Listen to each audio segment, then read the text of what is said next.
The question is whether we should have a resolution. As you know, the BJP has said that we don't want a country specific. You shouldn't name any country. If you don't name any country and you have a resolution in the context of the situation, the UNHRC discussions taking place in Geneva and the subsequent vote, then what is the resolution? There are issues of what should be the words used. There are issues on the language, on some of the calls which a resolution would obviously contain. So these are issues which political parties have diverse opinions.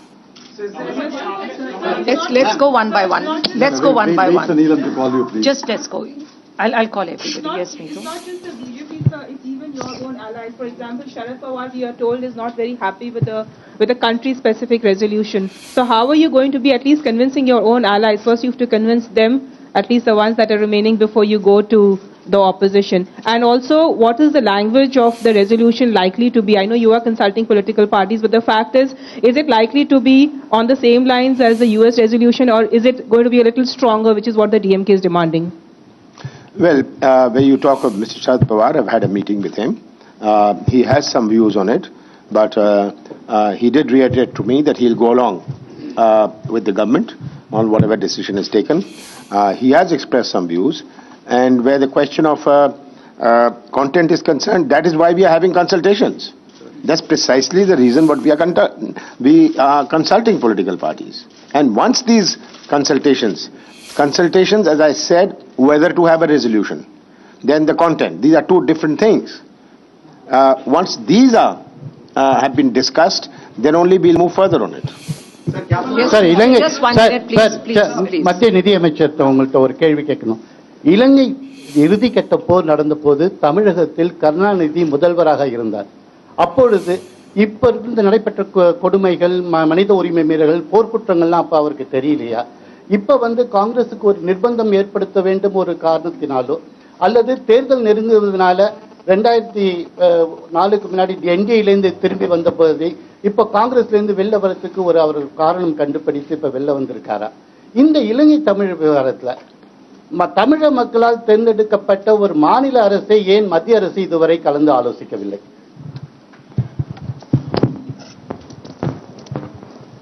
Dravida Munnetra கழகத்தினுடைய அரசியல் குறித்து கேட்ட கேள்விகளுக்கெல்லாம் என்னால் இப்பொழுது பதில் சொல்ல இயலாது. நான் பதில் சொல்ல விரும்பவில்லை. தமிழ்நாடு முதலமைச்சர் பிரதமருக்கு கடிதம் எழுதியிருக்கிறார். அந்த கடிதத்தில் மனித உரிமை கழகத்தில் கொண்டு வரப்படும் தீர்மானத்துக்கு உரிய திருத்தங்களை கொண்டு வர வேண்டும் என்ற ஒரு கோரிக்கை வைக்கப்பட்டிருக்கிறது. நாங்கள் அந்த கடிதத்தையும் பரிசீலனை செய்து உரிய திருத்தங்களை வரைந்து கொண்டிருக்கிறோம். The question was, why have you not consulted the Chief Minister of Tamil Nadu? That's not entirely correct. The Chief Minister, as I said, has written a letter. The letter requests that government should move amendments to the draft resolution of the UNHRC. We are drafting those amendments. Once those amendments are finalized, of course we will share it with the Chief Minister of Tamil Nadu. Yes, Nandita, please, just a moment, just a moment. Just a moment, please, just a moment. Yeah. Has just made a statement in Parliament saying that the Congress does not know how to treat its allies, and you need to introspect. Aren't you worried that now you're dependent on the whims and fancies of the SP and BSP? The question of whims and fancies, whenever you are in an alliance, whether it is pre-poll or post-poll or any kind of an alliance, you do have to consult and engage with all your allies and supporters all the time. So that's a fact of life. It's that we were 207 or 208 is not happened today. This was on day one. And we did build our numbers, which we continue to have, based on some alliances which were pre-poll and some which were post-poll. Yes, Karthikeya, please, just a moment. Just a moment. Just a moment, No, please. Please have patience. understand that we are concluding the 9th year of the government. We have run an alliance for 9 years, and therefore I think obviously there's some talent available within the government to run an alliance. Yes, Karthikeya, please. Sir, is there any possibility of dialogue left with DMK? And one question to you, sir, that Ram Gopal Yadav has also said that Vajpayee's tenure gave a good government, barring the episode of Gujarat. Well, as has been said, we've run for 9 years, and no doors are ever shut. Doors and windows are always open with everybody. So that is a situation in any parliamentary democracy. Where what Ram Gopal Yadav has said is for him to comment upon, but whether he finds the BJP good or bad, I do not know what he said, so I don't want to comment on it. Swaraj, please. Just a moment, please. No, wait. Please, Himanshu. Wait, Santosh. So the demand for a resolution in Parliament essentially has come from the DMK. But now that the DMK is no longer part of the UPA, is there a need for the resolution to be moved at this stage also after the DMK has left? Because as you are saying that there is no unanimity among the political parties on such a resolution. So now does it mean, I mean, since you've also spoken in Tamil, does it mean that the Congress itself is trying to address the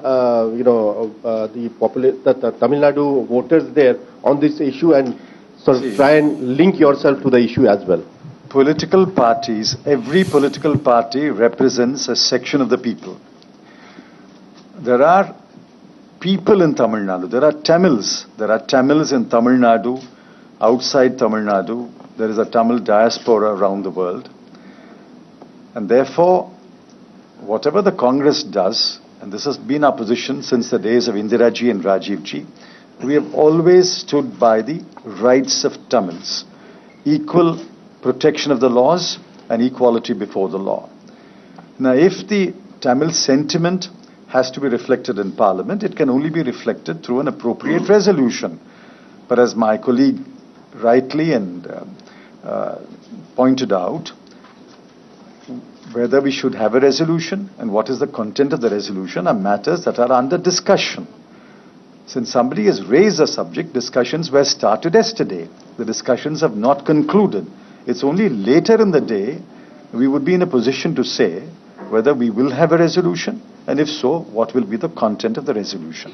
No, but since the DMK has pulled out, is it at this stage? It's nothing to do with the DMK raising it or DMK pulling out. Question is, should the sentiments and the anguish of the Tamil people be reflected in a resolution? That's the question. It was articulated even in the Congress President's address to the Congress Parliamentary Party yesterday, which has been reflected in the statement. Sir, आप लोग resolution पे काम कर रहे हैं, क्या आपको उम्मीद है कि डीएमके इस रेजोल्यूशन के बाद मान जाएगा और यूपीए में रहने में सहमत होगा? हमें डीएमके के लिए ये रेजोल्यूशन की बात नहीं है कि डीएमके ने सपोर्ट विड्रॉ कर ली तो इसलिए रेजोल्यूशन नहीं आएगा. कल से जब मैं दूसरी सब राजनीतिक दलों से चर्चा कर रहा था, मैंने उनसे ये बात कही थी कि ये डीएमके के कारण नहीं है, ये अलायंस के कारण नहीं है. ये है कि तमिल भावनाओं को देखते हुए क्या हमें ऐसा प्रस्ताव लाना चाहिए, और अगर लाएं तो किस प्रकार का होए. तो ये बात डीएमके से जुड़ी हुई नहीं है. जी, मेरा एक सवाल है. उसके पीछे माना जा रहा है कि 2G के तार भी जुड़े हुए हैं. No, I think you're bringing in unnecessary issues. I will only use the word unnecessary. We are discussing a serious issue. The issue of the views of 8 crore Tamil people, which is being expressed in various ways, including demonstrations and protests by students. And I do not think it's fair to bring in other issues into the issue that is now under discussion, namely the Sri Lanka issue. Yes, please. Sir, जब आपसे बातचीत हो रही थी तो आपने just Sanjay, please, let's give somebody else a chance. Sir, this after the withdrawal of support by DMK, sir, how comfortable government will be to forward its legislative agenda in the parliament, particularly there on reforms like land acquisition bill, food security bill, or FDI in insurance and the pension sector? And a hypothetical question: will you favor early polls in case you fail to push your legislative agenda? No, only yesterday we passed a very, very important bill, the Criminal Law Amendment Bill, only yesterday. And today I'm confident that the Rajya Sabha will return the appropriation bill and the Jharkhand budget will be returned by the Rajya Sabha. We have a legislative agenda lined up. The Minister of Parliamentary Affairs has legislative business for the next couple of days. All these bills are necessary for the country. All these bills are necessary to take the economy forward. And I'm sure on the merits of each bill, there will be enough political parties who will come forward to support the government and pass the bills. We have no doubt that each one of these bills stands on its own merit and will be passed on its own merit. Aditi, please. Just 1 minute, I'm coming to Aditi. Aditi, please. Some within the government also are suggesting that perhaps the timing of the DMK suspect, given that the voting in the UNHRC is only on the 22nd of March, so why now? So many questioning whether this is just getting ready for early elections, given that some of your allies have pulled out and some who are still there, whether outside the government as well, are asserting themselves more. That's not correct. That's not correct at all. That's all I can say very briefly.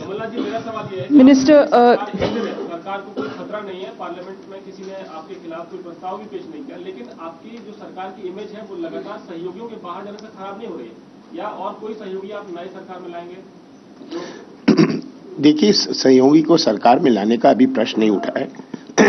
अगर कोई आना चाहेंगे हम चर्चा करेंगे, पर ये जो आपने छवि की बात करी, इमेज की बात करी, ये भी सही नहीं है, क्योंकि छवि सरकार के कार्यों से होती है, सरकार की नियत और नीति से होती है, और इसकी पहचान आम जनता में है।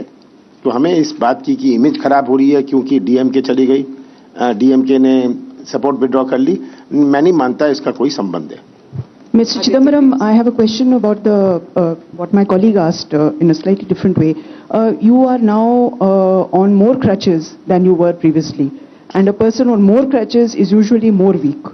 So I'm just wondering if, and foreign investors and others are also asking us and others, whether the appetite for reform in government is now dulled, not just through the legislative route, but also you yourself said that FDI caps are going to be increased in some sectors. There are going to be other things that you're going to do. It's true that you have a numerical majority, but you don't, you are weaker than you were previously. This is a wrong perception. Government functions through making laws as well as through executive action. The division between making laws and executive action is quite clear in the Constitution. Now, we are in government. We have a duty to steer the ship, even if there is a mild storm in the sea. And we have our hand firmly on the wheel. We will continue to take decisions. We will continue to push for legislation. Only yesterday, the cabinet cleared the food security bill. Now, if you think that the government is weak, do you think we could have pushed the food security bill yesterday? The bill will be introduced in Parliament, and I'm absolutely confident, as I said to an earlier question, there will be enough support in Parliament to pass each bill, because each of these bills stands on its own merit and deserves to be passed on its own merit. As far as executive action is concerned, only this morning, the ministers approved disinvestment in SAIL. So we are taking executive action. We are pushing bills. I don't see us as any weaker today than what we were yesterday. Yes, it is true, one ally has withdrawn support. But as my colleague said, the government enjoys a majority, and the government will continue to do its duty. The government will continue to take executive action, and the government will continue to push for legislation in Parliament.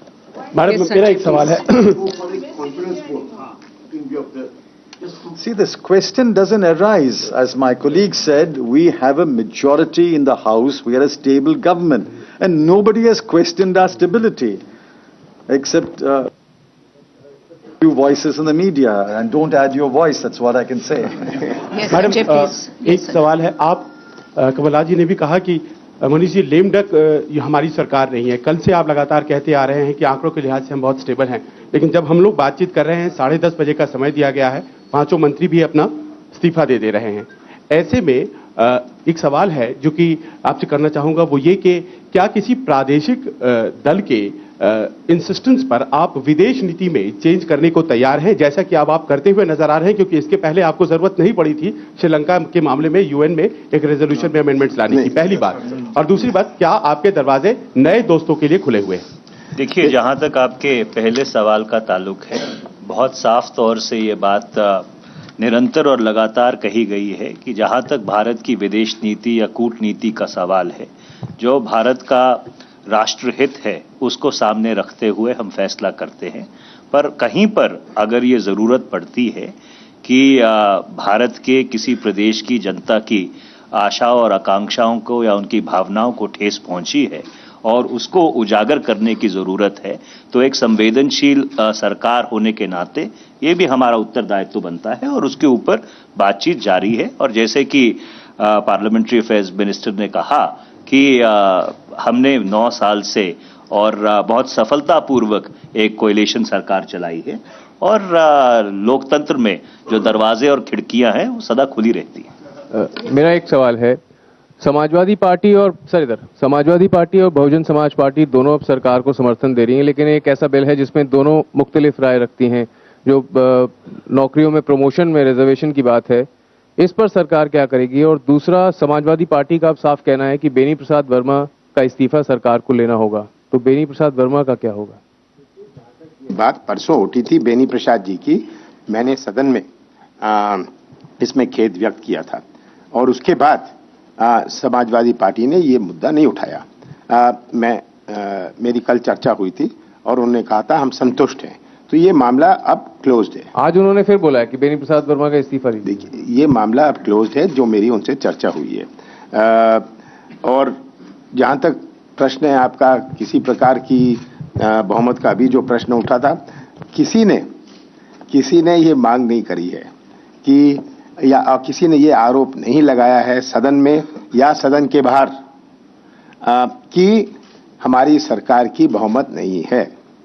तो इसको कई दफा मैंने दोहराया, कल दोहराया, आज दोहरा रहा हूं कि जब किसी ने नहीं ये बात कही, ये प्रश्न नहीं उठाए, इस प्रश्न को हम खुद उठाएं और हम खुद साबित करना चाहें, इसकी आवश्यकता नहीं है। जहां तक नौकरी को प्रमोशन, देखिए हमेशा चर्चा होती है और बहुत सारी चीजें वो कॉन्स्टिट्यूशनल अमेंडमेंट बिल है, संविधान में संशोधन का बिल है, उसमें लगभग सर्वसहमति की आवश्यकता होती है, लगभग। तो जब तक सर्वसहमति या वो बहुमत नहीं बन पाए, ये नहीं हो पाएगा। और हमारा भी ये प्रयास रहेगा कि हम इसमें कोशिश करेंगे, हम प्रयासरत हैं और हम करते रहेंगे। Yes, Akanksha, please. Are you concerned that the rating agencies beginning their evaluations in April, political instability is possibly the last thing that was required for a slowing economy? Are you afraid that the good work of fiscal consolidation will be undone by the situation of political instability? And my second question is not that if you anticipate early elections or not, but are you prepared for early elections? See, firstly, there is no political instability. So the premise of your question is wrong. Secondly, only last week, one of the agencies said that the threat of downgrade has receded a lot and in fact hinted that there could be a possible upgrade. As far as fiscal consolidation is concerned, Prime Minister and I have made it clear that we are on the path of fiscal consolidation. The path we have laid is a path from which we shall not waver. We will adhere to whatever we have said in the budget, that in the year 2013-14, the fiscal deficit will be brought down to 4.8. So I don't think anything of that has changed or anything of that will change. Last question. Yeah, Supriya, please. So even though you have reiterated your commitment to fiscal consolidation, but investors have been very wary of the political developments in India. In the last 24 hours, we saw the markets react the way they did, completely nosedive. What would you want to tell investors? Because your big pitch to them has been to come to India and invest here, and now they're looking at political uncertainty. I'm sure you want to soothe and frayed nerves there. You're using a different word, uncertainty. So let me reject that word also. There's no political instability, there's no political uncertainty. Now, yesterday's market trends were a reflection of what happened in Cyprus. and the market's reaction to the RBI's announcement. Why do you attribute all that to the withdrawal of support by one ally? There is no political uncertainty, and I will continue to meet with investors, and I'm confident that we will continue to pursue investors and persuade investors to invest in India. You will find that investment continues to flow into India. Thank you very much.